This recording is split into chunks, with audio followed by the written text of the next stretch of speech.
طبعا هاي اخر رساله الى مصطفى الحجي القندره اللي بيقول صرت مسيحي. هاي اخر رساله لك. طبعا اسم المسيحي اللي تجيب اللي ما يحترم اهل البيت وما يحترم العراقيين لان دفاع عن العراق واجب مقدس. هذا الانسان لا اعترف لو حتى كل المسيح اكو مسيحي ما احتراماتي انقص منك. هي بالديانات هي باخلاق البشر، لكن الحشد يبقى تاج راسه. وانا مسيحي بالكنيسه. شوف انا بالكنيسه هاليوم جيت يم طران الرئيسي دا اريد اقول له اوضحه اكو اشخاص بيصيرون مسيحيين على مود الاقامه. افتهمت؟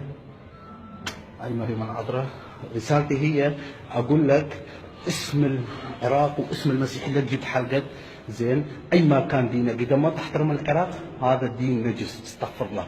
زين احنا عراقيين، حشد يبقى تاج راسك. اعيد اخر فيديو لك. طبعا انا بعد ما احكي زين واطلب من الصف هذا لا تنشرون فيديو هذا النجس. انا بنص الكنيسه اغلط اعتذر، لكن الى مصطفى الحجي اسم المسيحيين لا تجيب. اذا ما تحترم اهل البيت انت انسان. اي ما كان مسيحي دينه واي ما كان اذا ما يحترم اهل البيت هذا شخص يهودي نجس شيطان عندنا. زين يعني اهل البيت بركه، سلام الله عليهم بركه. امام علي عليه السلام احنا نحبه ونحترمه. زين مو بس للمسلمين امام علي لكلنا، لكن رسالتنا هي كل عراقي شريف يدافع على الحج الشعبي، على الكتائب بابليون، على اسم العراق. دفاع عن العراق واجب مقدس. لا تجيب اسم المسيح توسخ اسمنا قدام العالم بان انت تقول اني صرت مسيح على المتاخذ الاقامه. ترى هذا اخر انذار لك.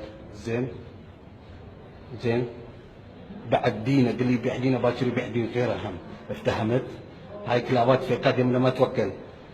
العراق يبقى تاج راسكم، الحشد يبقى تاج راسكم، كل القيادين الحشد الشعبي تاج راسكم. افتهمتوا؟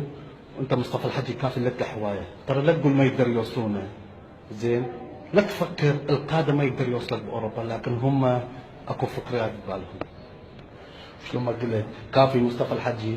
انا هسه بكنيسه عندي يمه طران جاي يمه اريد اوضح له اكو شويه هيك يغيرون دينهم على مده الاقامه.